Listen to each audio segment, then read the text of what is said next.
RAM DDR5 sekarang harganya udah makin turun. Dengan harga 2 juta aja kalian udah bisa dapat RAM 32GB DDR5 dengan frekuensi sampai 6000. Dan kali ini kita mau ngebahas salah satu RAM 32GB yang paling worth it untuk dibeli saat ini.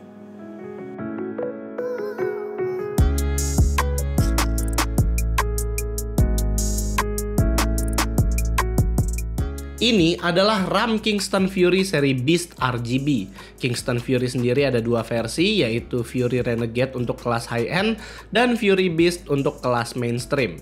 Kingston Fury Beast yang ada di kita ini adalah seri paling tinggi yang frekuensinya itu mencapai DDR5 6000. Di atas DDR5 6000 udah masuk ke serinya Fury Renegade. Melihat ke harganya, dia bersaing ketat dengan Corsair Vengeance RGB di harga 2 jutaan. Secara fisik, Kingston Fury Beast ini udah dibekali dengan heat spreader, ada yang warna hitam dan juga ada yang warna putih. Di atasnya terdapat lampu RGB yang bisa kita atur melalui software bawaan motherboard atau melalui softwarenya dia, yaitu Kingston Fury Control. Dan untuk tinggi maksimal dari RAM ini mencapai 4,22 cm. Masih termasuk tinggi yang acceptable kalau mau dimasukkan ke dalam casing mini ITX. Fury Beast yang kita tes ini dibanderol di harga 2 jutaan rupiah, berkapasitas 2x16GB, profile XMP-nya itu di DDR5 6000 dengan timing CL40 di 1,35 volt. Untuk melihat spesifikasi lengkap dari sebuah RAM, kita perlu download software yang namanya itu Typhoon Burner. Namun sayangnya, saat kita udah download, Typhoon Burner-nya ini nggak ngedetect sama sekali mengenai IC memori yang digunakan. Jadi kita mesti cek langsung lewat PCB-nya. Pertama kita mesti buka dulu heat spreader-nya. Di sini terdapat dua buah baut yang dapat dibuka dengan obeng kembang kecil. Dan setelah dibuka, inilah penampakan PCB dari RAM DDR5-nya. Satu hal yang berbeda dari RAM DDR4 adalah terdapatnya sebuah PMIC atau Power Management IC di tengah-tengah dari RAM DDR5 ini. Dan selain itu juga terdapat 8 buah IC memori secara single-sided. Nah, buat Power Management IC ini dia tuh memiliki peranan yang sangat penting. Jadi PMIC ini mesti dijaga banget suhunya. Untungnya Kingston aware sama PMIC-nya. Di sini terdapat thermal pad khusus yang ditempel pada chipnya dan bisa dibilang RAM DDR5 itu mesti banget punya heatsink atau heat spreader yang bagus. Jadi nggak cuma IC memorinya aja yang mesti dijaga suhunya, tapi PMIC pun mesti terjaga. Dan untungnya suhu dari PMIC ini juga bisa kita monitor di HW Info.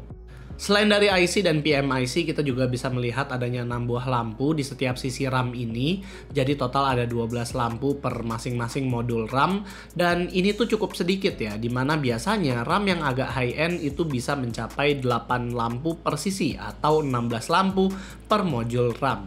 Nah, untuk IC memorinya, RAM ini menggunakan chip dari SK Hynix yang sepertinya ini adalah SK Hynix E-Die. Ini adalah chip yang cukup bagus, cukup excellent di harganya. Kalau misalnya kita udah ngomongin tentang IC memory. Nah, sedangkan PMIC-nya itu memakai chip dari Renesas dengan detail itu Renesas P8911YO. IC memory yang dipakai RAM ini adalah SK Hynix E-Die yang dimana itu udah kayak termasuk flagship dari sebuah IC memory.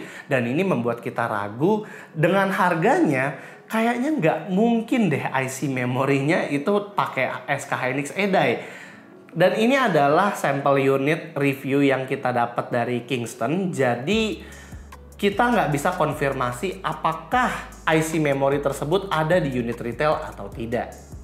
Oke, sekarang kita akan tes performanya. Jadi untuk test bed kita pasang RAM ini di Mobo Asus Z690 ROG F Gaming. Di sini kita juga pakai prosesor Intel Core i5 13600K dan berikut adalah spek PC lengkap yang kita gunakan. Tes pertama kita bakal coba kemampuan overclocknya dulu. Kita akan mencoba OC melebihi profile XMP-nya. Karena profile XMP tertingginya sendiri itu ada di DDR5 6000 CL40 di 1,35 volt. Sekarang kita akan mencoba menaikkan langsung ke DDR5 7200 CL34 di 1,45 volt. Disclaimer dulu, gue bukanlah seseorang yang jago overclock, jadi di sini gue juga masih belajar dan coba-coba settingan. Untuk setting BIOSnya, khusus untuk ROG ini kita akan ke menu AI Tweaker dulu, lalu aktifkan profile XMP-nya. Habis itu kita atur di RAM frekuensinya ke DDR5 7200. Lalu kita akan atur timingnya, dan di sini kita akan mencoba pakai CL34 444434. Gue aslinya juga nggak begitu paham benernya gimana, karena ini pun sambil nanya-nanya ke temen yang lebih ahli. Nah, kalau dulu di RAM DDR4 kita cuma setting di RAM voltage-nya aja, di RAM DDR5 itu lebih kompleks. Pertama kita mesti ubah VDD dan VDD-Q-nya dulu ke 1,45 volt, dan untuk settingan ini kita mesti nyalain dulu high di RAM voltage mode-nya. Terus di sini juga kita atur voltase untuk sistem agent-nya itu ke 1,3 atau 1,35 volt, dan habis itu udah deh. Dan kita pribadi juga sebenarnya belum ngulik lebih jauh sih, jadi cukup sejauh ini aja. Oke, di settingan ini ternyata kita bisa booting dan masuk ke Windows. Kalian bisa lihat di AIDA 64 kita dapat memory read bandwidth di 100 GB per second. Tembus juga nih 100 GB club. Cuma sayang banget di settingan ini nggak lolos memtest. Ada beberapa error yang kita lihat terjadi. Ya walaupun pas gue coba main game sebenarnya sih aman-aman aja, nggak ada crash ataupun blue screen. Dan pas kita jalanin memtest selama 10 menit, suhu PMIC-nya sendiri kita lihat mencapai 68 derajat Celcius. Di sini kita mesti banget jaga suhu dari PMIC ini supaya hasil OC-nya itu lebih maksimal. Terus apakah settingan OC-nya ini berpengaruh di performa gaming? Saat kita tes pakai Shadow of the Tomb Raider, kita di sini sih nggak ngelihat ada perubahan sama sekali, sama-sama 130 fps. Jadi kita bisa simpulkan kalau kayaknya sih gaming itu nggak terlalu ngaruh dengan memory speed. Jadi overall untuk RAM yang ada di harga 2 juta sebenarnya ini bagus banget ya. Kita udah bisa dapat RAM 32GB, DDR5, 6000 yang masih bisa dikulik-kulik lagi, IC memorinya masih tahan, dan bahkan PMIC-nya juga masih termasuk adem. Udah di 7200 tadi ya. Ya saking bagusnya kita masih ragu apakah IC memori SK Hynix EDA itu memang ada di unit retail atau enggak. Nah, ngomong-ngomong soal unit retail nih, sebenarnya ada 2 SKU untuk RAM ini, dan itu tergantung sama prosesornya. Jadi untuk Intel XMP dan juga AMD Expo itu berbeda SKU. Jadi perhatiin kalau kalian lagi beli RAM.